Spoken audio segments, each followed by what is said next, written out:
I dream viewers ఒక 2-3 questions అడిగారు, వాళ్ళ తరపున నేను అడుగుతాను మా క్వశ్చన్స్ మీకు చెప్పండి. రత్నమాచారి అంట, మీరు ఎందుకంటే ప్రేమంట సినిమాలో నీ చూపులే అనే ఒక పాట రాస్తారు. దాంట్లో కొన్ని లైన్స్ వస్తాయి ఏంటంటే, తదుపరి జన్మకైనా జాలి చూసే వీలుందంటే ఈ క్షణాన ఊపిరాపన అని. ఈ లైన్స్ వెన్నెలకంటి గారు రాసిన ఒక పాట, చిరునవ్వుల వరమిస్తావా, చిది నుండి లేచొస్తా, మరుజన్మకు కరుణిస్తావా, ఇప్పుడే మరణిస్తా అనే లిరిక్స్కి కొంచెం దగ్గరగా ఉంటాయి. మీరు అక్కడి నుంచి ఏమైనా ఇన్స్పైర్ అయ్యారా అని అడుగుతున్నారు. ఓపెన్ సీక్రెట్ అది. అవునా? Open secret. అందులో ఆడియో ఫంక్షన్లో కూడా చెప్పాను నేను అది. అవునా? ఓకే. అసలు ఆలోచన రాగానే నాకు బాగా ఇష్టం. నేను చిన్నప్పుడు మా ఊరు లైబ్రరీలో కూర్చుని ఆంధ్రజ్యోతిలోనూ అలా వచ్చిన అట్లా చదివినప్పుడు నేను అంత గుర్తు. ఆ సినిమా కూడా పెద్ద పాపులర్ సినిమా కాదు. విక్రమ్ యాక్ట్ చేశారు, అది పెద్ద పాపులర్ సినిమా కాదు, రిలీజ్ కూడా కాలేదు అది. నాకు అంటే బాగా నచ్చిన విషయం సబ్ కాన్షియస్ లో ఉంటుంది. సో ఇక్కడ సినిమాల సందర్భానికి తగ్గట్టుగా ఏదో అలా స్ఫురణ వచ్చింది. వచ్చిన మరో నిమిషం చెప్పేశాను ఆయనకి, రఘుశేఖర్ గారితో చెప్పాను నేను. ఓకే. చెప్తే ఆయన ఏదో చెప్పారు, కిషోర్ గారు చెప్పారు, రఘుకిషోర్ గారు చేసిందే ఆడియో ఫంక్షన్ చెప్పాను. ఇది రఘుకిషోర్ చెప్పగానే నీ చూపులే నా ఊపిరి అన్న పల్లవి కూడా యాక్చువల్గా వెన్నెలకంటి గారు రాసిందే.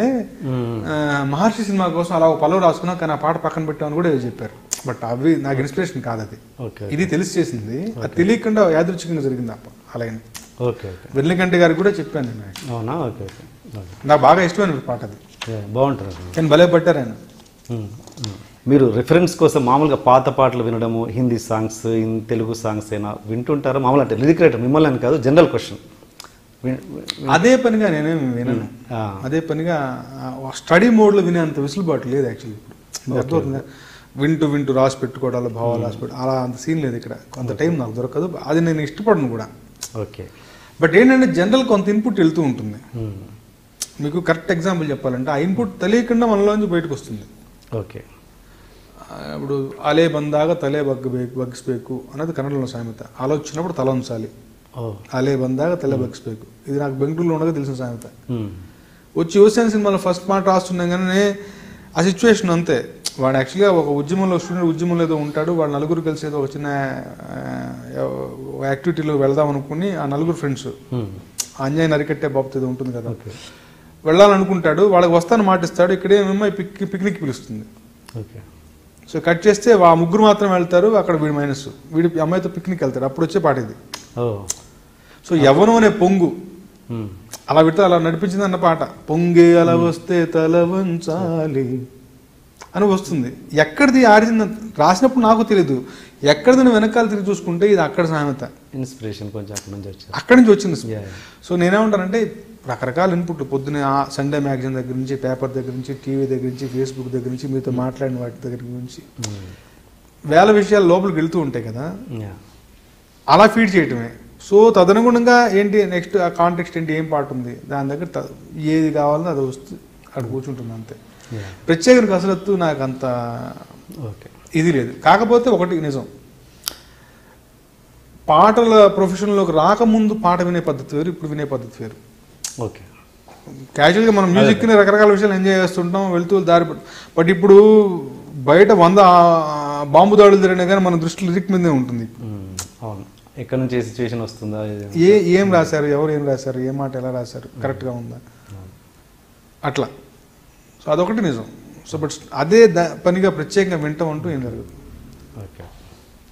సరే, రఘు చక్రవర్తి మ్యూజిక్ కంపోజర్. ఇతను ఎవడు సినిమాలో మీరు రాసిన ఒక పాటలో నువ్వు లేని లైఫ్ అంటేనే సైకిల్ లేని హ్యాండిల్ అనే లిరిక్స్ వస్తాయి. అసలు దాని అర్థం ఏంటి? అందులో అక్కడే ఉందిగా, నువ్వు లేని లైఫ్ అంటే మామూలుగా హ్యాండిల్ లేని సైకిల్ అంటారు కదా, సైకిల్ లేని హ్యాండిల్ ఏంటి అన్నది ఆయన క్వశ్చన్. అట్లా కాదు, తల్లని ముండలని తల రెండు కరెక్టేగా. అవును, కరెక్ట్. ఏది పనికిరాదుగా, అంతే. అంతేనా? దాని గురించి రీసెర్చ్ ఎందుకు ఆ పాట గురించి. అంటే సర్దార్ గబ్బర్ సింగ్లో హార్స్ పవర్డ్ అని వాడారు, దానికి ఒక వింత ప్రయోగం లాగేనా దానికి, అంతే. ఓకే, ఒక్కసారి మళ్ళీ మీరు ఒక ఫైనల్ సాంగ్, మీకు నచ్చిన సాంగ్ ఏదైనా నచ్చిన పాట పాడి షో ముగించేద్దాం. చూసుకో గురు హల్చల్ షురు దుక్కాడురు ఖాకీ ప్యాంథరు రాసుకో గురు ఈ చాప్టరు న్యూ స్టైలు రో విడిలా అండ్ ఆర్డరు లాఠీ పట్టి పుట్టాడు డ్యూటీపై ఒట్టు పెట్టాడు 1000 గుర్రాల ఫోర్సు దాగున్న హార్సు పవరుడు Gabbar Singh Sardar Gabbar Singh he wants to do something. Okay sir, ఇప్పుడు సరైన వాళ్ళు కూడా మీరు ఒక పాట రాశారు, అది కూడా తొందరలో రిలీజ్ ఉంది. ఆ పాట కూడా ఒకసారి పాడితే. అవును, గబ్బర్ సింగ్ లో ఒక 3, సరైన వాళ్ళు 3 పాటలు రాశాను. Okay okay. నాకు బాగా ఇష్టమైన పాట ఇంకా సరైన వాళ్ళు విశాల్ శేఖర్, అవును, బాలీవుడ్ కంపోజర్స్, వాళ్ళలో విశాల్ దాట్లని ఆయన పాడారు అతిలోక సుందరి పాట. అతిలోక సుందరి తొలి చూపుకే ఇలా మతిపోయనే మరి ఉన్న ఒక్క ఊపిరి గుళ్ళో గంట మాదిరి కొట్టుకున్నదే కతులా కాటుక కళ్ళ అవి లిపులా స్ట్రాబెర్రీ పళ్ళ అవి అందమే నిన్ను చూసి ఫిదా అయ్యి నీతో ఫోటో దిగి ఆటోగ్రాఫ్కి వెయిటింగ్ చేస్తా ఉంటదే. పడారు. ఒక సినిమాకి, ఒక పాటకి లిరిక్స్ రాయడం కష్టమా, ఒక సినిమాకి డైలాగ్స్ రాయడం కష్టమా? అంటే మీరు డైలాగ్ రైటర్ ఏం కాదు, బట్ కంపేర్ చేస్తే ఏది అంటే నాకు సంబంధం లేదని చెప్పకండి, నాకు సంబంధం లేనిది మీకు ఒక అవగాహన ఉంటుంది కదా దాని మీద. ఒక పాటకి లిరిక్స్ రాయడం కష్టమా, ఒక సినిమాకి డైలాగ్స్ రాయడం కష్టమా? డెఫినెట్గా మీరు అడిగిన ప్రశ్న సమాధానం చెప్పడానికి